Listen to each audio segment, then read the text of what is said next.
El libro de Primera de Juan capítulo 4. Dice desde el versículo 1: Amados, no creáis a todo espíritu, sino probad si los espíritus son de Dios, porque muchos falsos profetas han salido al mundo. En esto conoced el espíritu de Cristo. Todo espíritu que reconoce que Jesucristo ha venido en carne es de Dios.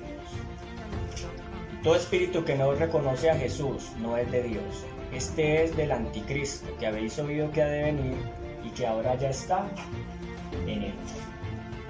Entonces, el texto de Primera de Juan capítulo 4 nos dice que el anticristo es uno que no confiesa que Jesucristo ha venido en carne.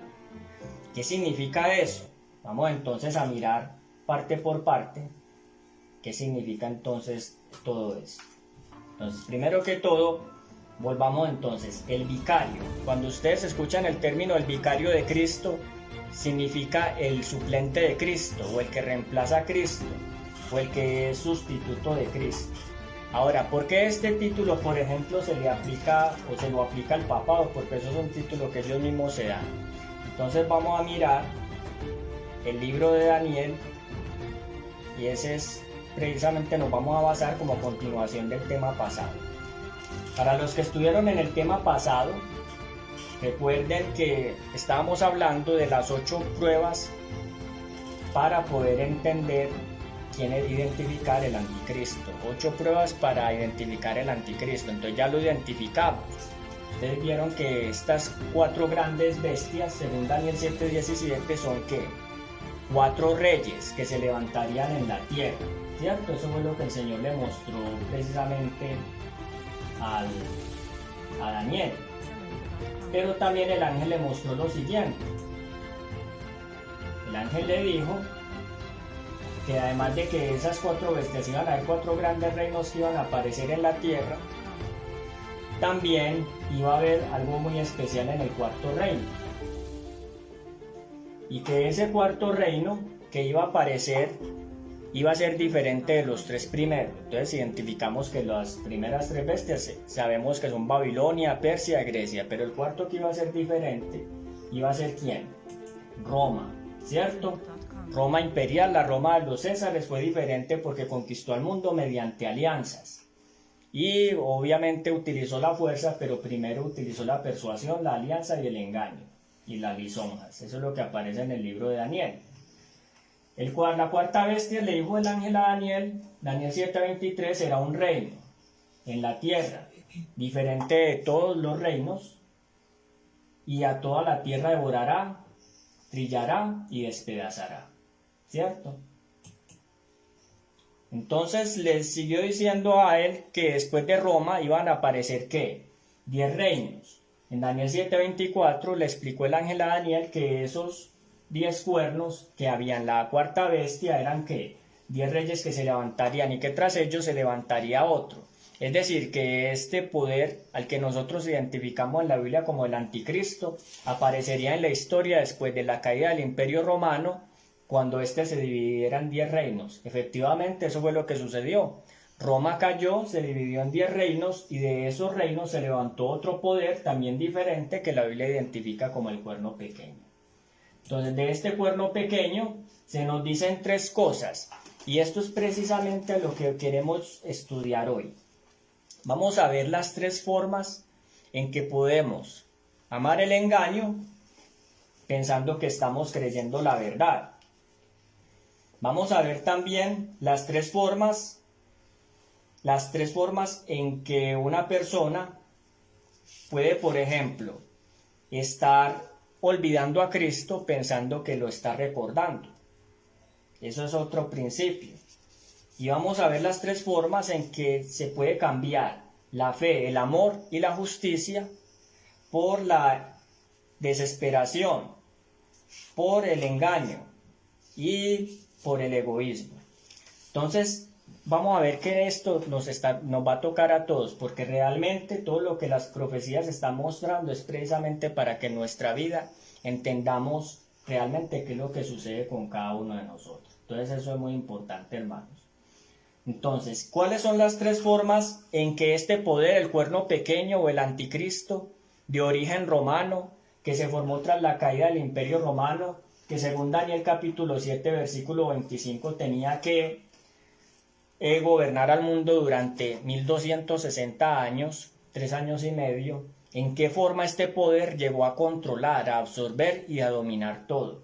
Y vamos a ver que a pesar de que nosotros ya conocemos estas cosas, hay muchas cosas que el anticristo todavía enseña que nos afectan y que nos están impidiendo que nosotros podamos desarrollar una fe genuina y comprender el plan de Dios para cada uno de nosotros. Eso aplica tanto para las personas que asisten a la iglesia como para las que no asisten. Pero respecto a los que ya pensamos que conocemos estas cosas, es muy importante que entendamos lo que esto significa.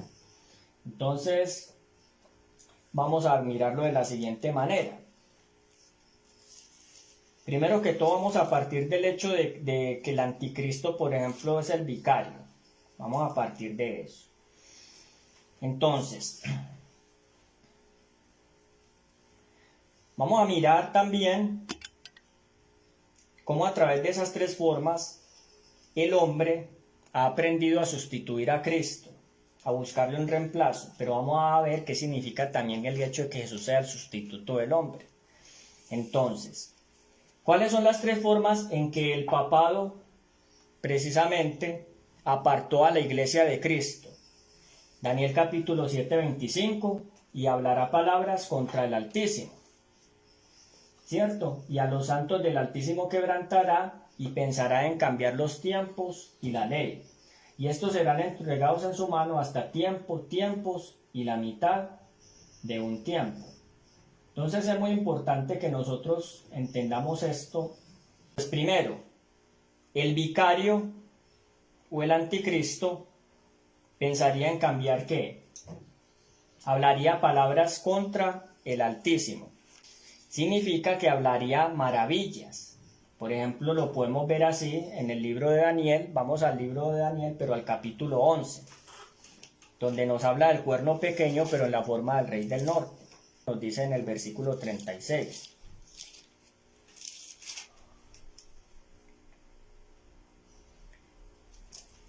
El rey hará su voluntad. Acá está hablando del rey del norte.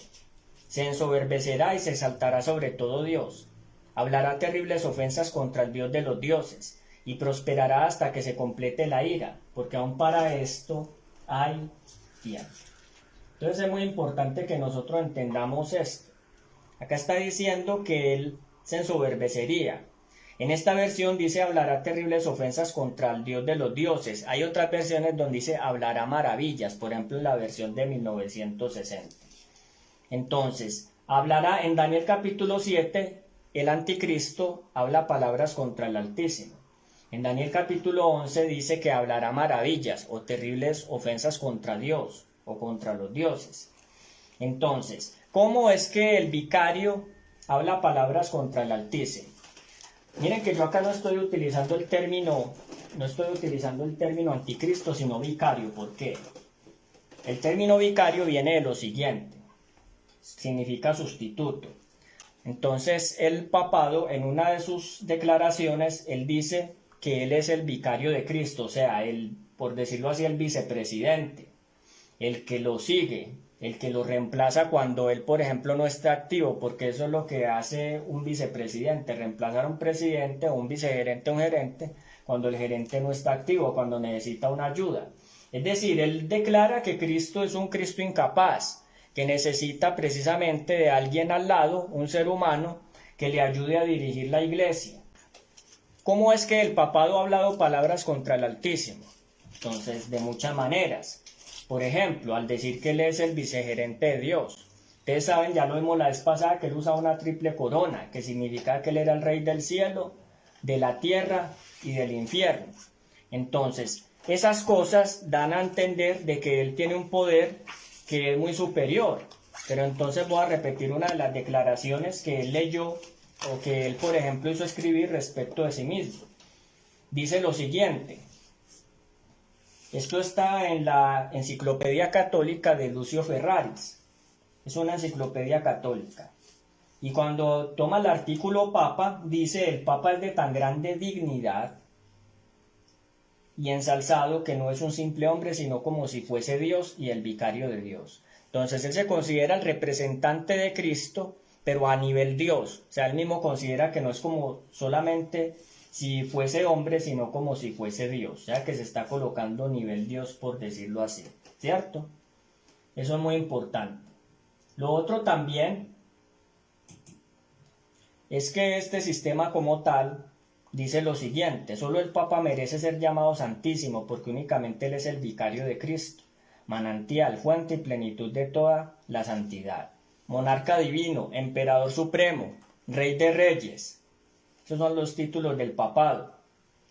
Además, la superioridad y el poder del pontífice romano no se refieren solo a las cosas celestiales, a las terrenales y a las que están debajo de la tierra, sino que llegan hasta los ángeles, pues es mayor que ellos. De manera que si se pudiera dar el caso de que los ángeles erraran en la fe o pensasen en forma contraria a la fe, ellos podrían ser excomulgados por el Papa. O sea que está en un nivel superior a los ángeles según él. Entonces todas estas declaraciones enmarcan perfectamente la descripción del cuerno pequeño, que hablará palabras grandes contra el Altísimo, o del rey del norte en Daniel 11, cuando dice que hablará maravillas o terribles ofensas contra los dioses. Hablar maravillas también significa, en el original, que hablaría de un modo que asombraría, que haría milagros, hablaría de muchas maneras, es decir, son muchas las maneras en que él puede hablar. Ahora, ¿eso qué significa para nosotros? Porque es que acá lo importante es entender eso que tiene que ver con nosotros. Entonces es muy importante lo siguiente. Resulta que cuando al Papa lo nombran, y esto lo va a tomar de una declaración de Alberto Rivera. Alberto Rivera, para los que no sepan, él fue un jesuita de alto nivel, que él escapó de esa organización. Y él hizo unas declaraciones en cuanto a la forma como dirigen o como celebran las ceremonias y como convocan, por ejemplo, en las reuniones del Vaticano. Entonces él dice en una de esas declaraciones de él que cuando a un papa lo van a nombrar, eso se llama un cónclave, ustedes saben, los cardenales se encierran y él dice que entre ellos entregan una tarjeta para poder votar. O sea, hacer la votación, porque igual eso es como democrático ahí, en el sentido de que ellos van a buscar a alguien que tenga precisamente, que pueda hacer la función del Papa. Entonces ellos dicen que cuando se nombra a un pontífice, ellos dicen lo siguiente, y yo creo que tengo por acá una imagen, vamos a ver si se las puedo mostrar. Cuando ya ellos por elección, ya ellos mostraron a quién iba a ser el pontífice, entonces lo van a coronar. Ellos le hacen la coronación porque ya ustedes vieron por la declaración que él se considera un rey, ¿cierto? Entonces, ¿qué es lo que sucede? Que cuando lo van a coronar, la persona que lo va a coronar va a mencionar unas palabras. Y las palabras que nombra son las siguientes. Y yo creo que ustedes lo vieron, por ejemplo, en la carátula que colocamos para anunciar este tema. Ellos hacían esta declaración: tú eres el alter Christus, Vicarius Filii Dei. Vicarius Filii Dei. ¿Qué significa eso? Eso es latín. En español significa: tú eres el otro Cristo que sustituye al Hijo de Dios. Tú eres el otro Cristo que sustituye al Hijo de Dios. ¿Entendemos nosotros lo que hay detrás de esa declaración? Díganme ustedes, por ejemplo, ¿qué entienden cuando alguien corona, por ejemplo, está coronando un papa y le está diciendo: tú eres el otro Cristo que sustituye al Hijo de Dios? Yo quiero escuchar opiniones. A ver, hermana Dora, Sandra, Jaime, los que estén, por ejemplo, por este medio, o por acá, Álvaro, Beatriz, pueden hacer sus comentarios. ¿Cómo así? Tú eres el otro Cristo. Tú eres el otro Cristo que reemplaza o que sustituye al Hijo de Dios. Tú eres alter Christus, Vicarius Filii Dei. ¿Qué piensan ustedes? ¿Qué significará eso? ¿Que es solamente el vicegerente? que es solamente la persona que está en segundo lugar. Eso es una blasfemia. No, él está diciendo que él es Dios. Bien. Uno entiende, por ejemplo, en esa declaración que él es el otro Cristo, pero si no dijera tú eres alter Christus, uno pensaría que él está hablando en términos de vicepresidente. Si él dijera solamente tú eres vicarius filii Dei, o sea, el vicario o el sustituto del Hijo de Dios, uno pensaría que está hablando en términos de segundo lugar. Pero cuando dice tú eres el alter Christus, o sea, el otro Cristo, entonces está colocando en lugar de Dios. Y cuando dice el que reemplaza o sustituye al Hijo de Dios, quiere decir que él está desplazando a Cristo y se está colocando él como el que tiene el lugar de ¿quién? De Cristo, porque es el otro Cristo. Ese título alter Christus también lo conocen en el sacerdocio y se considera que el sacerdote es el alter Christus también. Es el otro Cristo, es decir, es Dios. Básicamente eso es lo que está diciendo, así como nos acabó de aportar acá Jaime en el comentario. Entonces, ¿qué implicación tiene eso? Quiere decir que la autoridad papal es absoluta en el término de lo que ellos consideran. Quiere decir que Cristo no tiene el primer lugar, puede tener tal vez el segundo, el tercero, pero no tiene el primer lugar, ¿sí? También significa que está negando a Cristo sustituyéndolo. Por eso fue que ustedes vieron el texto, y ese fue el primero que leímos, que estaba en el libro, lo leímos en el libro de Primera de Juan capítulo 4, donde nos decía que el espíritu que no confiesa, Primera de Juan 4:3, todo espíritu que no confiesa que Jesucristo ha venido en carne no es de Dios, y este es el espíritu del anticristo. No confesar no significa que él no dice que Jesús vino en carne. No confesar significa que no acepta la naturaleza divina humana de Cristo, porque la naturaleza divina humana de Cristo lo es todo para la iglesia, pues es lo que la palabra de Dios nos muestra, el medio de salvación. Jesús vino como sustituto del hombre, o sea, como vicario del hombre, pero el Papa se establece como sustituto de Cristo, o sea, como vicario de Dios, el que sustituye a Dios.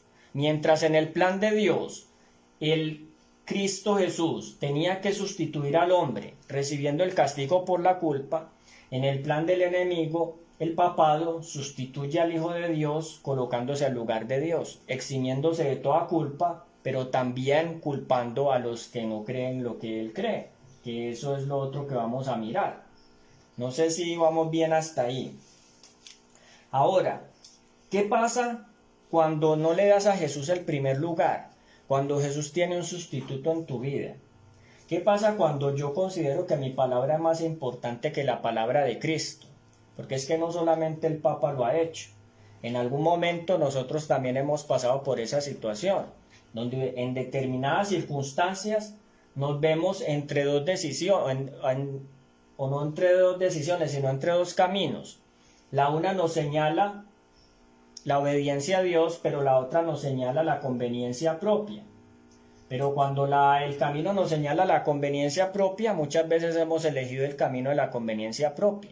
En ese momento somos un alter Christus, es decir, estamos tomando un lugar como si fuéramos otro Cristo. Y si somos otro Cristo, somos Dios. Y si somos Dios, tenemos nuestra propia ley. Por lo tanto, no es la ley de Dios, sino que es nuestra propia ¿qué? Ley. Entonces, también nos dice en el libro de Primera de Juan, capítulo 4, ¿quién es el mentiroso? Dice acá, sino el que niega que Jesús es el Cristo. Este es el anticristo, el que niega al Padre y al Hijo. En el versículo anterior vimos que es el anticristo el que no confiesa que Jesús ha venido en carne, o sea que tiene una naturaleza divina humana única para sustituir al hombre. ¿En qué? En cuanto al castigo, porque como nosotros pecamos, la Biblia dice que al pecar, la paga del pecado es ¿qué? La muerte. Pero Jesús vino y tomó como sustituto, como reemplazo nuestro lugar, para que nosotros no recibiéramos ese castigo. Pero entonces acá nos está mostrando que cuando uno confiesa eso es como si lo negara. ¿Qué es negar? Es reemplazar también. y lo pusimos un ejemplo la semana pasada. Cuando usted niega a alguien, no necesariamente tiene que decir que no lo conoce. Cuando usted niega a alguien, simplemente lo reemplaza. Por ejemplo, una pareja de casados, y entonces el uno reemplaza a la pareja por un amante. Entonces, al reemplazarlo, no está negando a la esposa, la está negando, o no está negando al esposo, lo está negando, pero lo está reemplazando. No necesariamente está diciendo que no está casado. Sabe que está casado y además la otra parte también lo puede saber, por decirlo así, pero está negando. Entonces, negar, lo que queremos decir con eso es que negar es reemplazar también. No solamente decir no conozco, no sé, sino reemplazar. ¿Y por qué reemplazamos nosotros a Cristo? Por muchas cosas. Muchos lo reemplazan por el dinero, otros lo reemplazan por un ser humano, otros lo reemplazan por la ambición, otros lo reemplazan por un prejuicio, por el orgullo personal, otros lo reemplazan por sostener, por ejemplo, una actitud negativa. Reemplazan a Cristo, hay algo que les gusta primero, otros lo reemplazan por el placer. Entonces, ¿de dónde salió todo eso? Del mismo principio que rigió el papado durante tanto tiempo. ¿Y por qué nosotros, por ejemplo, a los que hemos conocido la verdad y hemos aceptado a Cristo, por qué nos vuelve y nos pasa lo mismo? ¿Por qué vuelve y nos pasa lo mismo? Porque todavía tenemos la esencia de ese principio, o sea que hay un corazón que carnal, que no ha nacido de nuevo. Recuerden que el Papa reinó durante 1260 años.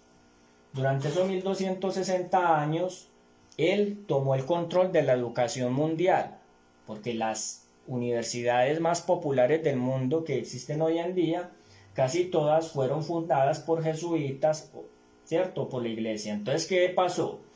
Que a raíz de eso, el principio de inspiración del papado, de que somos alter Cristo, entró a las universidades. Y como resultado de eso ha pasado durante generaciones y pasó a las iglesias protestantes. Y de las iglesias protestantes se ha permeado eso hasta nuestros días.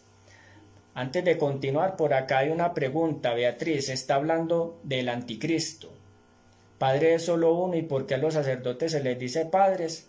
Entonces el principio de padre viene de las mismas declaraciones del papado, donde él dice que él es Padre Santo, ¿cierto? Porque considera que es padre, o sea, que es el director de la iglesia, pero que es el papá de todos. Entonces, al ser el papá de todos, él es el que tiene el control de la familia llamada iglesia. Pero Jesús dijo que nosotros no debíamos llamar a nadie padre, eso está en Mateo capítulo 23, sino a quién, porque uno es nuestro Padre, el que está en el cielo. Entonces, no, ese título es una prerrogativa, es una blasfemia.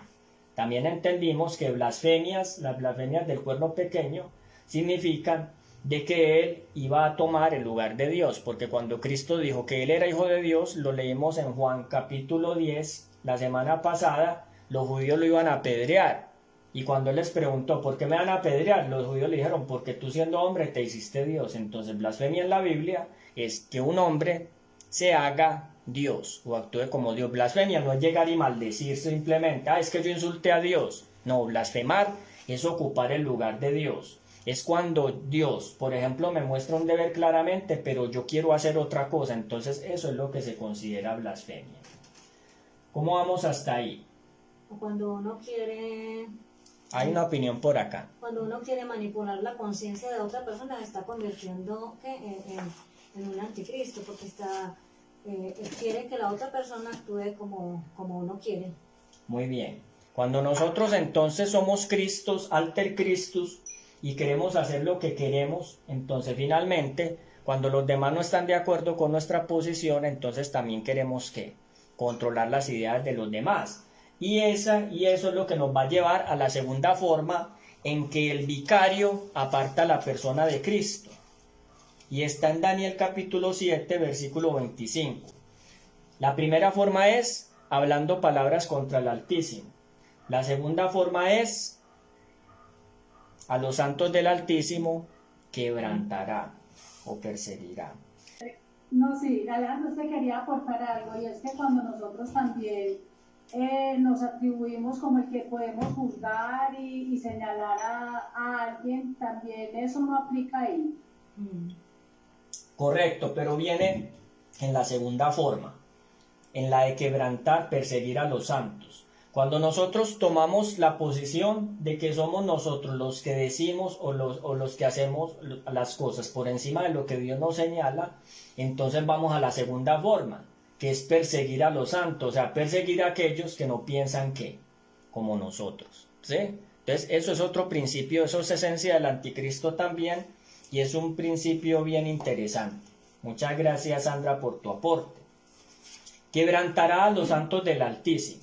Entonces, ¿cómo el Alter Christus quebrantó a los santos del Altísimo?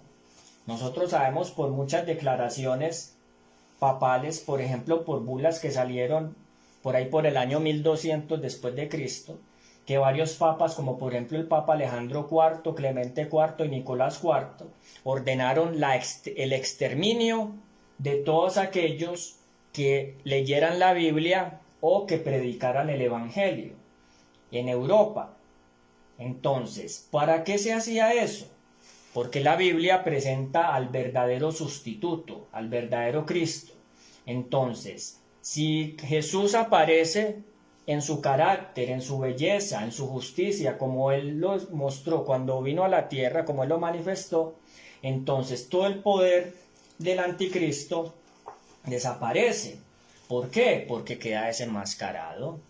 Así de sencillo. Por eso es que la guerra siempre contra la Biblia.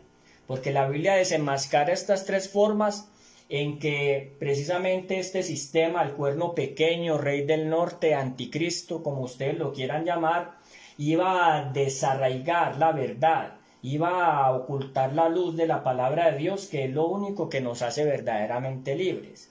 Cuando yo le quito la palabra de Dios a la gente, entonces hago algo. Eso tiene un efecto. Y es lo que Jesús dijo, y eso está en el libro de Juan, capítulo 8. Vamos al libro de Juan, capítulo 8. En Juan, capítulo 8, versículo 32, 31 y 32. Decía Jesús a los discípulos, Juan 8, 31 y 32. Si vosotros permanecéis en mi palabra, sois realmente mis discípulos. Y conoceréis la verdad, y la verdad os hará libres. ¿Qué hace realmente libre a un ser humano? No es hacer lo que le da la gana. Lo que hace verdaderamente libre a un ser humano es conocer ¿qué? La palabra de Dios y permanecer en la obediencia a la palabra de Dios. Y ya vamos a ver cómo se aplica eso y cómo cuando se pierde ese principio, uno se vuelve esclavo de los hombres o esclaviza a los hombres. Y uno piensa que le está haciendo bien, pero mentiras que antes está en un camino equivocado.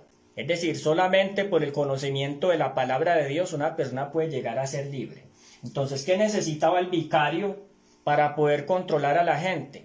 Tenía que quitarle la Biblia, porque sin la Biblia una persona realmente no llega a tener la capacidad mental para entender entre la verdad y el error. ¿Qué es lo que dice que algo es falso? Lo verdadero. ¿Cómo saben ustedes que un billete es falso? Porque hay uno verdadero, pero si el billete verdadero no existiera, ustedes no podrían tampoco reconocer el billete falso. Entonces, ¿qué es lo que hace? Lo hace uno libre. ¿Qué es lo que lo saca uno del problema de recibir un billete falso? Que lo meta uno, por ejemplo, en problemas con las autoridades, por decirlo así. Como le pasó a una persona en Bogotá hace varios años que llevó un billete de 50.000 a una tienda. Estaba falso, la persona no sabía, pero el dueño de la tienda lo aventó a las autoridades y allá fue un problema porque lo tuvieron que llevar a una estación. Se le volvió un problema un billete de 50.000. Casi pierde la libertad. ¿Por qué? Por la falsedad. La falsedad siempre lo va a meter a uno en el engaño. Entonces, y en la esclavitud. Entonces eso fue lo que hizo el papado para poder controlar la mente de la gente, para que creyeran sus ideas sin fundamento, como que era santo, como que era Dios y que era vicegerente del Altísimo, que podía excomulgar a los ángeles. Tenía que tapar la Biblia o prohibirla para evitar que la gente leyera realmente cuál era la verdad en cuanto a eso. Entonces la gente estuvo durante muchos siglos esclavizada, sometida por el temor, porque sabían las consecuencias de leer la Biblia, pero era por las mismas amenazas que respiraba este sistema. Entonces eso es muy importante, no sé si me están cogiendo la idea. Ese principio de perseguir a los que no piensan igual a nosotros se ha repetido desde el principio. en la palabra de Dios. Por ejemplo, en la historia de Caín y Abel, ustedes saben perfectamente por qué Caín mató a Abel, ¿sí? Caín mató a Abel porque las obras de Caín eran malas y las de Abel, ¿qué? Justas. ¿Qué significa eso? Eso está en Primera de Juan, lo que acabo de citar. ¿Qué significa eso? Que Caín lo que hablaba o las ofrendas que ofrecía no se veían respaldadas por una vida de justicia y amor. Entonces, al otro sí se le veía, a Abel. Entonces, ¿qué hizo? Eso le encendió el enojo. Y para poderse sostener en su posición, como no podía ocultar la verdad, que era que cuando uno cree en Jesús como sustituto, porque Abel fue una persona justa, porque él creyó que había un sustituto. Ellos ofrecieron dos ofrendas, ¿cierto? La ofrenda de Caín, ¿qué fueron? Frutas. La ofrenda de Abel, ¿qué fue? Un cordero, un sustituto. Un cordero tenía que morir en lugar de Abel, para que el castigo del pecado cayera sobre aquella persona que simbolizaba el cordero y no sobre Abel, y entonces allí vendría el perdón. Para obtener el perdón de los pecados tenía que haber derramamiento ¿de qué? De sangre. Pero Caín no quiso aceptar eso. Él pensaba que para poder tener el perdón de sus pecados era suficiente colocar unas frutas para aplacar la ira de Dios. Veía a Dios como alguien implacable, alguien inexorable que expulsó a sus padres del Edén y que finalmente había que tratar de contentarlo con una ofrenda de frutas para poderse liberar de su ira. Es el mismo principio que el vicario enseñó durante 1260 años para poder controlar a la gente, que había que hacer precisamente ciertas cosas que pudieran aplacar la ira de Dios. Entonces vino la idea del purgatorio, vino la idea de todo esto y de las misas y todo lo que había que hacer para evitar precisamente la ira de Dios. Pero ¿qué pasaba cuando la gente abría la Biblia y no creía esas ideas? Se enojaba. Entonces lo que hacía era que las perseguía. Lo mismo pasó, por ejemplo, en la historia de Ismael e Isaac. Cuando nosotros vamos, por ejemplo, al libro de Génesis capítulo 21, nos dice, ese capítulo desde el versículo 9 nos dice lo siguiente. Vamos a Génesis capítulo 21.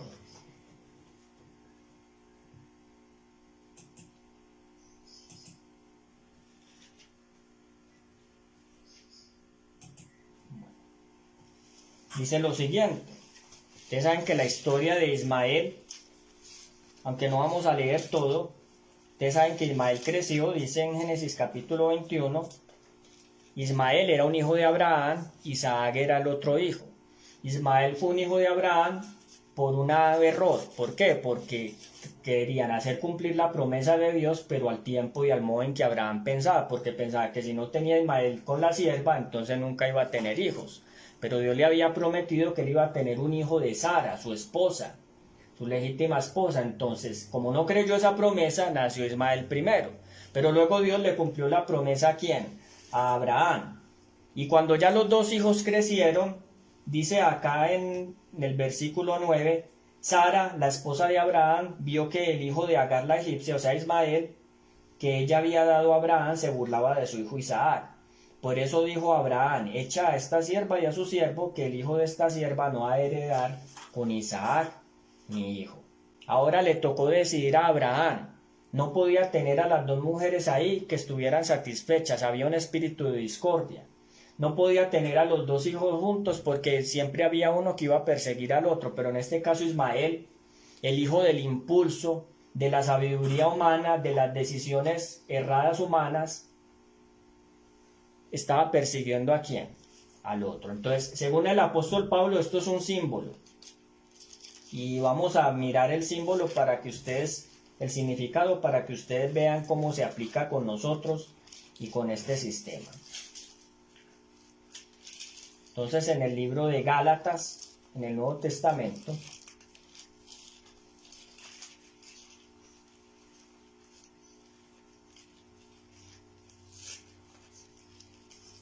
Gálatas capítulo 5, capítulo 4, hablando de esta situación entre Ismael e Isaac, nos dice en el versículo 29, Pero así como entonces, Gálatas 4:29, pero así como entonces el que había nacido según la carne, ¿cuál fue el que nació según la carne? Ismael. Según la carne significa que fue por decisión humana, pero no porque le hubieran preguntado a Dios ni hubieran esperado hacer su voluntad. El que nació según la carne perseguía al que había nacido según el Espíritu. Así también es ahora.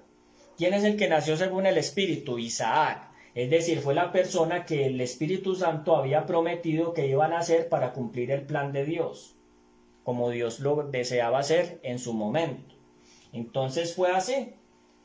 Resulta que el de la carne persiguió al del Espíritu, así como Caín persiguió a Abel, porque Abel confió que tenía un sustituto no humano, sino un sustituto divino que era Cristo.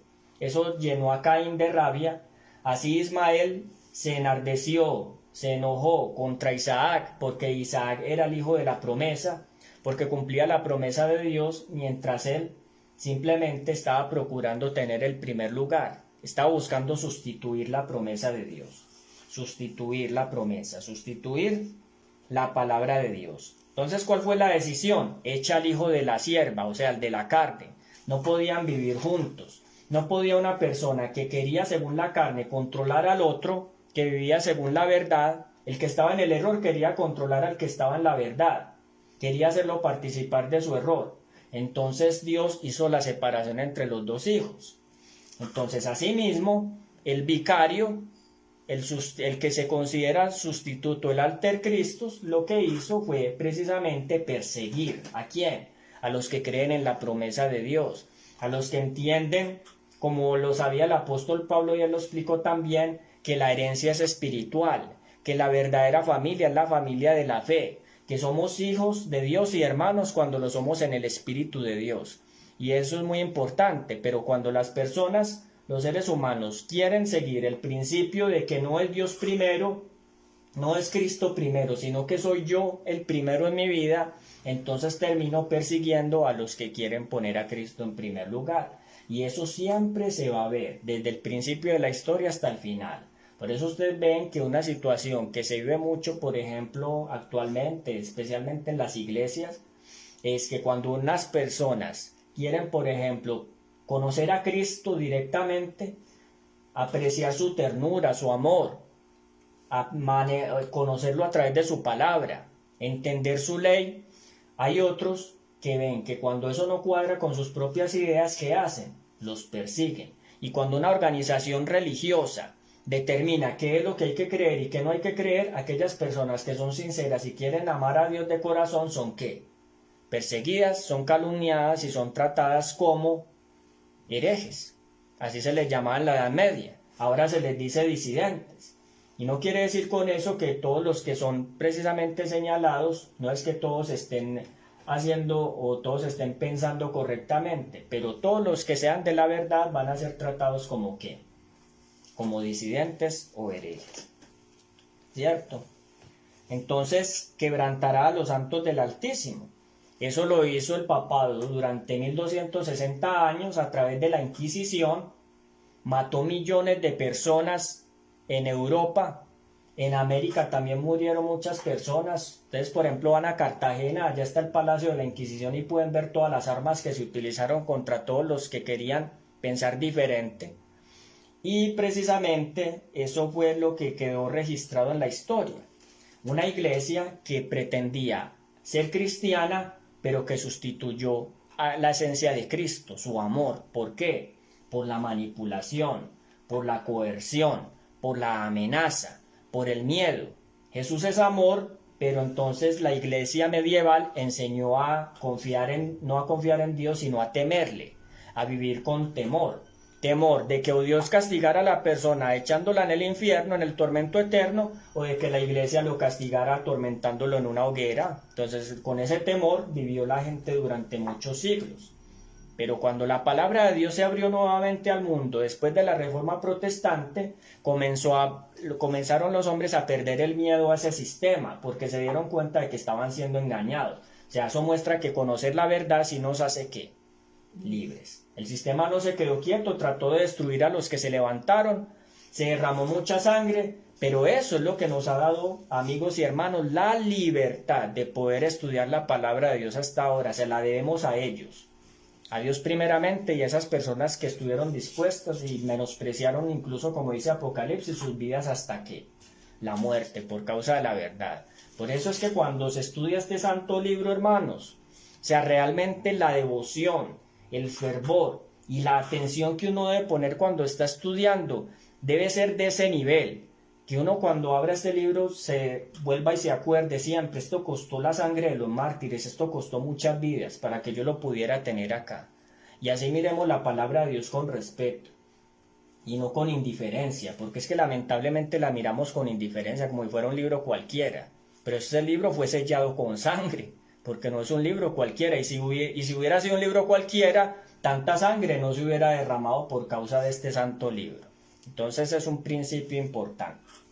Entonces, primera, hablando palabras contra el Altísimo, considerándome que el alter Christus, sustituyendo el amor de la fe en Cristo por la confianza en mí mismo. Cuando yo considero que soy más inteligente que Cristo, soy otro vicario, y cuando actúo así, yo solamente lo único que puedo conseguir es que pecar. Engañoso es el corazón más que todas las cosas. ¿Quién lo conocerá? ¿Quién lo conocerá? Solamente Dios, que escudriña la mente del corazón.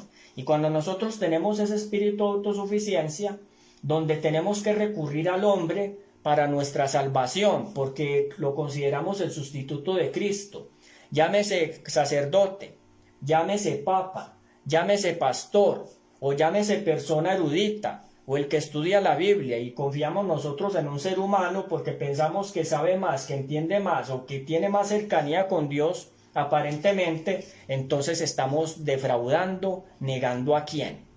A Cristo. Así seamos muy cristianos, muy adventistas, y así estemos todo el tiempo en la iglesia.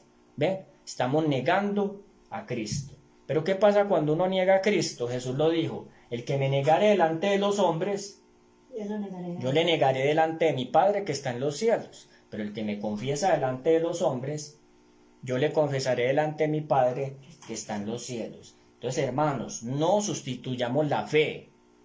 No sustituyamos la fe por la religiosidad. La gente confunde la fe con la religiosidad. Ellos piensan que ejercer la fe es postrarse ante una imagen. ¿Qué es una imagen? Un sustituto de Cristo, un vicario.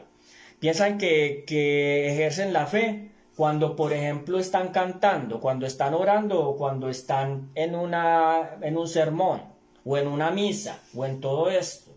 Y no es que esas cosas no sean válidas, yo digo hablando generalmente, porque la misa nosotros sabemos que es sacrílega, y ya eso lo miraremos en otra parte. Pero en sí estoy hablando del acto de adorar a Dios en un culto.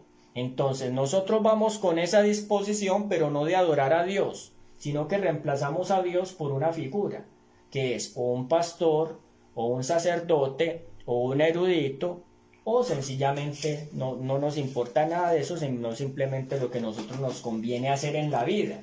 Nos movemos por conveniencia, entonces nos convertimos en sustitutos.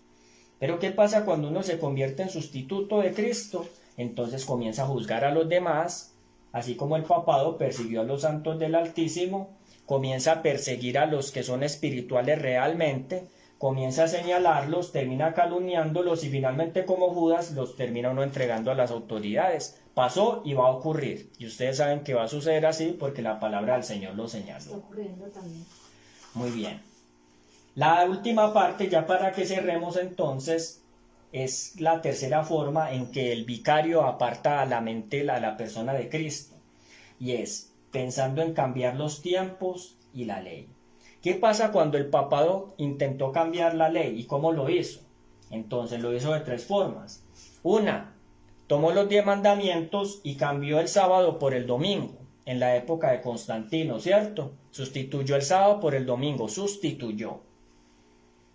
2, eliminó el segundo mandamiento, que enseñaba a no adorar imágenes, porque si ellos iban a tener reliquias en sus iglesias, no podían dejar que la gente leyera eso en la Biblia, entonces había que quitarlo, ¿cierto? Para que la gente pudiera adorar, ¿qué?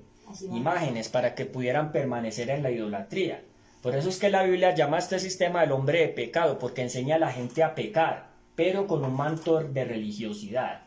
toda denominación religiosa o toda religiosidad o toda observación de la religión que te enseñe a pecar, tapando tu pecado, cubriéndolo con un manto de piedad, es la religión del anticristo. Así de sencillo.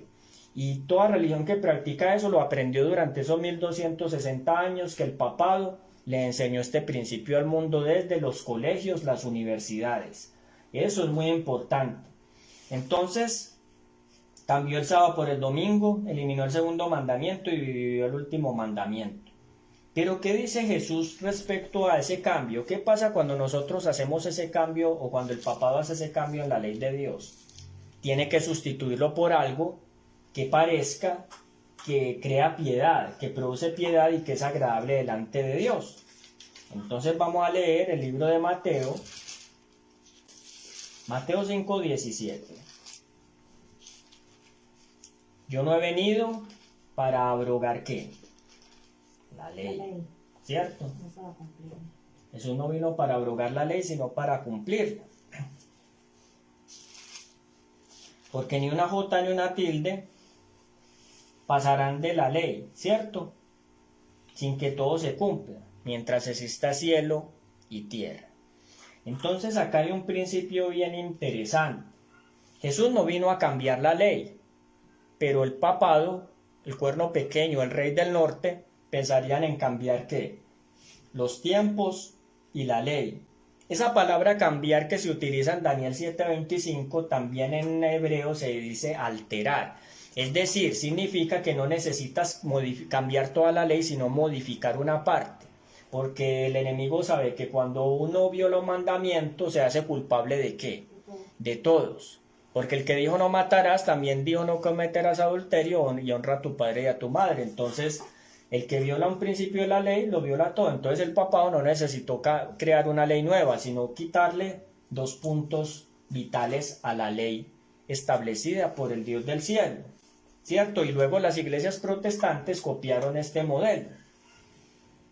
Entonces Jesús dice en Mateo capítulo 5, versículo 19, por lo tanto, el que viole uno de estos mandamientos muy pequeños y así enseñe a los hombres, muy pequeño será en el reino de los cielos.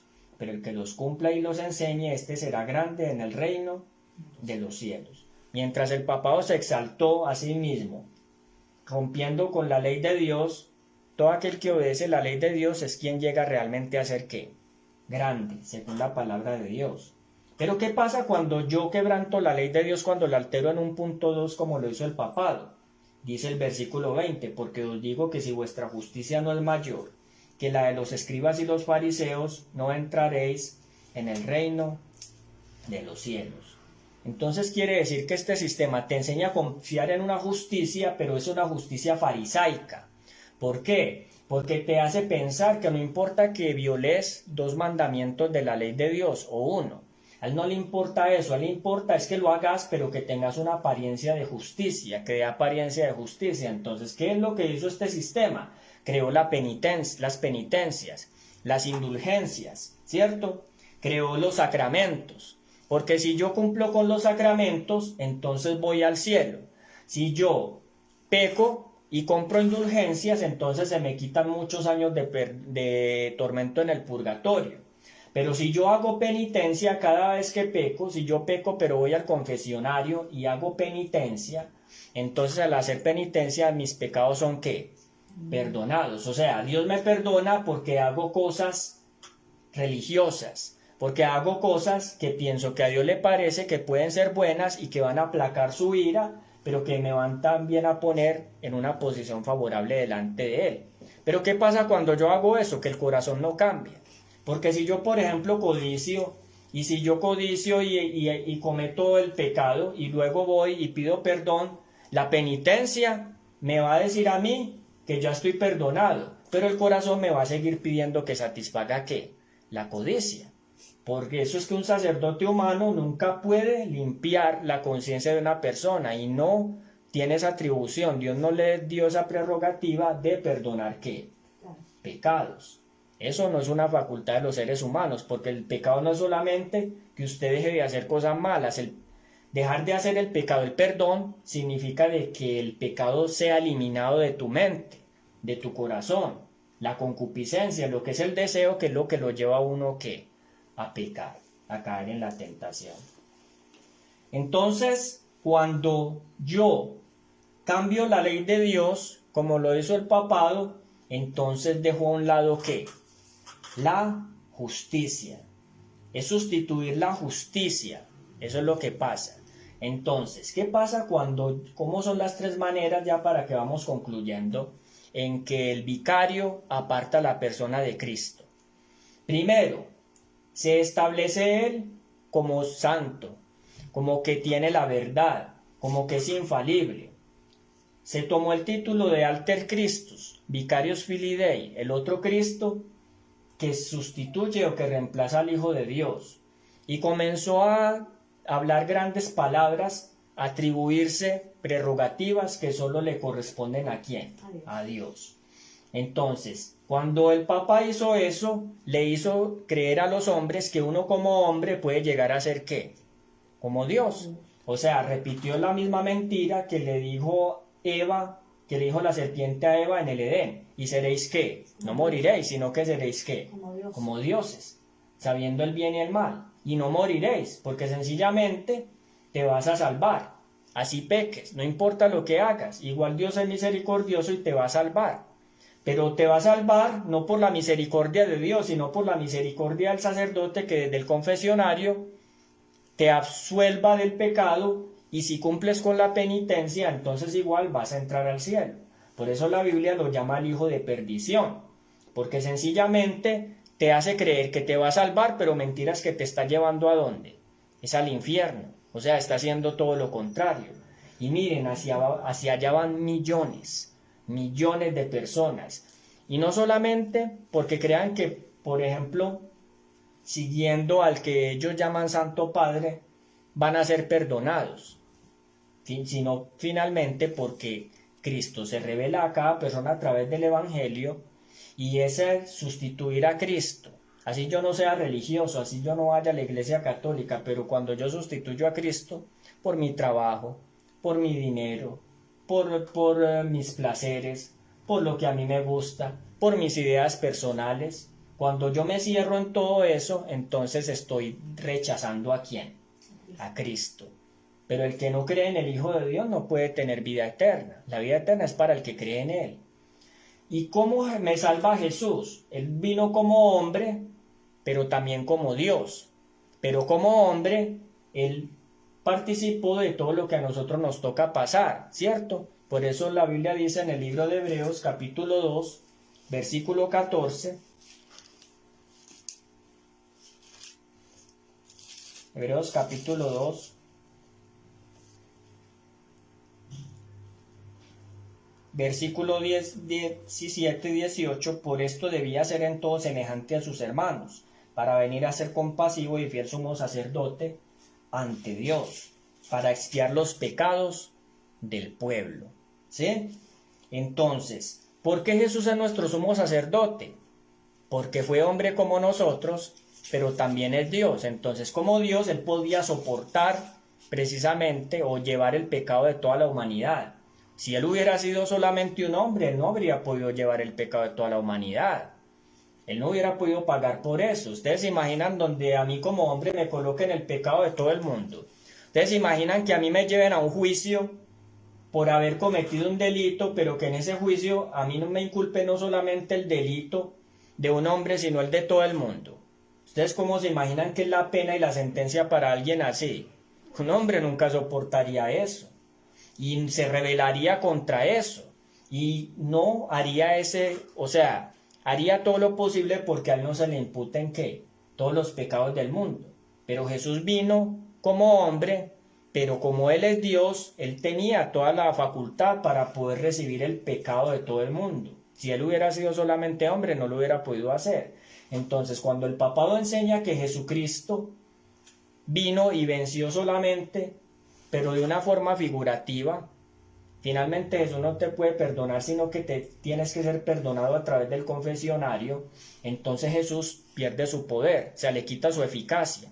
y echa una sombra sobre el sacerdocio de Cristo. Jesús te puede ayudar a ti porque Él vivió como niño, como adolescente, como hombre, y solamente Él puede ¿qué? Solamente Él puede socorrerte de la tentación, solamente Él puede limpiarte del pecado, solamente Él puede evitar que caigas en ¿qué? En el pecado. Él tiene el poder para hacerlo, humanamente no podemos nosotros. O sea que la salvación es por la fe en Cristo.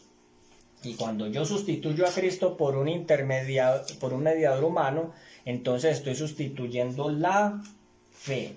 La estoy sustituyendo y la estoy reemplazando ¿por qué? La estoy reemplazando por la incredulidad, por la presunción. Pero entonces la segunda manera es que se quebrantan los santos del Altísimo, se persigue a los que verdaderamente quieren servir a Dios cuando nosotros sustituimos a Cristo en nuestra vida. Así como el papado comenzó a perseguir a todos los que no lo aceptaban como sustituto, como vicario, entonces asimismo cuando nosotros nos exaltamos sobre Dios, aún llamándonos adventistas del séptimo día y pensando que creemos y que porque somos adventistas nos vamos a salvar, entonces así comenzamos nosotros a señalar, a juzgar y a calumniar los que quieren vivir piadosamente. El que quiere vivir correctamente va a ser señalado por la persona que no lo hace, porque el que no lo hace quiere limpiar su conciencia, quiere quitar de su conciencia el cargo, el remordimiento que produce saber que yo pude haber hecho lo que Dios me pedía y que me dio el poder para hacerlo, pero que por mi propia incredulidad, mi propia rebeldía no lo quise hacer. Entonces, ¿qué comienzo? Para justificarme a mí mismo, justificación propia, justificación por obras, comienzo a echarle la culpa ¿a qué? Al otro de todo lo que me pasa a mí. Entonces ahí es donde nosotros rompemos con el principio del amor, porque comenzamos a perseguir. Por eso es que no puede haber verdadero amor entre nosotros, hermanos y amigos, a menos que nosotros aceptemos primero a Cristo como nuestro sumo sacerdote y Él tenga el primer lugar en todo, no en algunas cosas, sino en todo. Y finalmente, como habíamos dicho, pensar en cambiar los tiempos y la ley, cuando yo sustituyo la ley de Dios y la reemplazo por mis normas, por mis propias ideas, lo que más puedo hacer es crear un sistema de valores falso que me haga pensar que voy al cielo haciendo sacramentos, cumpliendo penitencias, comprando indulgencias, en el caso, por ejemplo, del católico. Y en el caso del que va a una iglesia no católica, entonces lo hace, por ejemplo, a través de sus programas en la iglesia, cumpliendo los ritos de la iglesia, pensando que porque ora, que porque canta y porque él estudia, entonces tiene ventajas delante de Dios. Se empieza a volver un fariseo de esos que todos lo critican, todos lo juzgan, todos lo señalan. Cuando nosotros comencemos a ver en nuestra experiencia que nos estamos volviendo como criticones, póngale la firma, uno ahí es un perseguidor, uno ahí está carnal y así uno diga que crea en Cristo, uno está en el mundo todavía y está mal porque ese es el espíritu del anticristo y el anticristo no permanece en Cristo, sino que es un principio, es un espíritu que viene ¿de qué? De abajo, del abismo, entonces no se puede permanecer en la verdad así. Entonces, conclusiones para que terminemos. Cristo es nuestro único mediador. Primera de Timoteo 2:5 nos dice que Él es el único mediador ¿entre quién? Entre Dios y los hombres. Jesús es el único sustituto y garante de la raza. ¿Por qué es nuestro sustituto? Porque tiene todas las características humanas para podernos reemplazar y para haber llevado nuestro castigo en la cruz del Calvario, el castigo que nos correspondía. Pero tiene las características divinas que lo capacitan para poder hacer ese sacrificio por toda la humanidad. O sea que solamente en Cristo Jesús hay salvación. Una persona que no acepte a Cristo como Salvador no se puede salvar. Y aceptar a Cristo como Salvador no es decir, ay sí, yo sé que me quiere salvar, sálvame Señor. No, eso no es. Aceptar a Cristo como Salvador es que yo acepto, aprecio su poder para librarme del pecado. Y cuando yo siento que quiero pecar, no me entrego al pecado, sino que me entrego a Él antes de que venga el pecado. Y Él me libra. Entonces sé que es Salvador para mí y que es Salvador del mundo. Una cosa es creer en Jesús como Salvador, como teoría, pero otra cosa es haberlo experimentado en nuestra vida. Y si no lo hemos experimentado, hermanos y amigos, es el tiempo es el tiempo en que nosotros debemos abrir el corazón a Cristo como Salvador. Pero yo no puedo apreciar a Cristo como Salvador si primero no entiendo cómo soy de pecador. Mientras yo me siga sintiendo un vicario, un alter Christus, no voy a entender que soy un pobre pecador. Solamente los sanos son los que necesitan de médico. Un médico no va solamente los enfermos son los que necesitan de médico. El médico es para los enfermos, no para los sanos. La otra conclusión, entonces, es que Él, por su sacerdocio, puede hacer posible la obediencia a la verdad de cada uno de sus hijos en la tierra. Y la última, que esto no se nos vaya a olvidar, hermanos, para terminar, es, recuerden esto siempre. El hombre solo es justificado por la obediencia a la ley mediante la fe en Cristo Jesús como sustituto. Solamente el hombre puede ser salvado por su obediencia. Miren pues, por su obediencia a la ley, pero mediante la fe que es en Cristo como sustituto. ¿Qué significa eso? Que cuando Jesús es todo para mí, porque amo a mi Salvador, porque comprendo la experiencia por la cual Él me libró, como Él me llamó a la luz cuando yo estaba en tinieblas, cuando yo era un miserable, y no un miserable porque me fuera a matar y a desparramar y a hacer cosas, sino un miserable que siendo yo un pobre y miserable fariseo, como lo fue Pablo de Tarso, yo solamente lo que hacía era señalar al uno, mirar al otro, considerar mis opiniones superiores a los de los demás, creer que yo era un infalible, era un miserable, pero esa justicia no me sirve para llegar al cielo, y el único que me puede librar de esa condición tan desagradable es ¿quién? Es Jesucristo, por la contemplación de su amor, por la manifestación de su gracia. ¿Cómo puede tener paciencia hacia alguien tan desagradable como yo, criticón, duro, áspero, que me creo mejor que los demás? ¿Algún humano va a tener esa compasión, esa atención, ese cuidado y esa capacidad de llamar al arrepentimiento a una persona así? No, solamente Cristo lo puede hacer. Solamente Él me puede, por la fe en Él, puedo ser librado de esa desobediencia que yo llamo piedad, de esa incredulidad que yo llamo religión, devoción, de esas tinieblas que yo llamo luz y que creo que voy a ir al cielo. A tal punto que hay personas hoy en día, y se está predicando mucho en las iglesias, el universalismo, y es que piensan que todos así hagamos lo que hagamos, nos vamos a ir al cielo, incluyendo hasta el diablo, porque eso ya se está predicando. Entonces, esas eran las conclusiones, hermanos. Ya entonces, para terminar, acá se va a cortar en el WhatsApp, en el Zoom. ¿Hay algún comentario adicional? ¿Alguna opinión? Ya para que cerremos. Sandra, Dora, Jaime, Beatriz, Álvaro, ¿cómo vamos hasta ahí? Muy bien, súper excelente. Amén. Muchas gracias y los invitamos. Entonces recuerden que estos principios son para salvación. El Señor quiere salvarnos, pero no lo puede hacer en nuestra condición.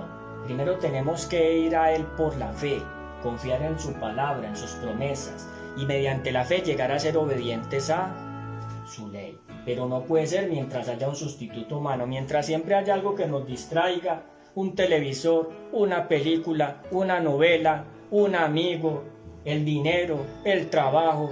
No, mientras nuestra justicia no sea mayor que eso, nosotros no vamos a entrar al cielo. Primero tiene que estar Jesús, el sustituto y garante de la raza humana, el mediador, el único que nos puede dar acceso a la paz, al perdón, por medio de Él. Solamente a través de Él y aceptándolo en nuestra experiencia personal podemos ser salvos. Entonces el amor va a sustituir el egoísmo, entonces la verdad va a sustituir el engaño, y entonces la fe va a sustituir la incredulidad, y así podemos ser salvos en Él. Los invito. ¿Quieren ustedes ser salvos en Cristo Jesús? Amén.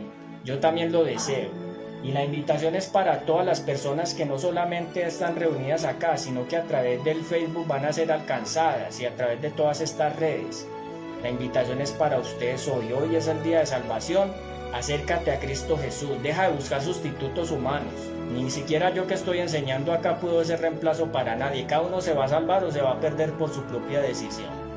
Toma la decisión correcta hoy, que hoy Cristo está esperando a la puerta porque Él te ama y desea tu salvación. Amén. Que el Señor te bendiga.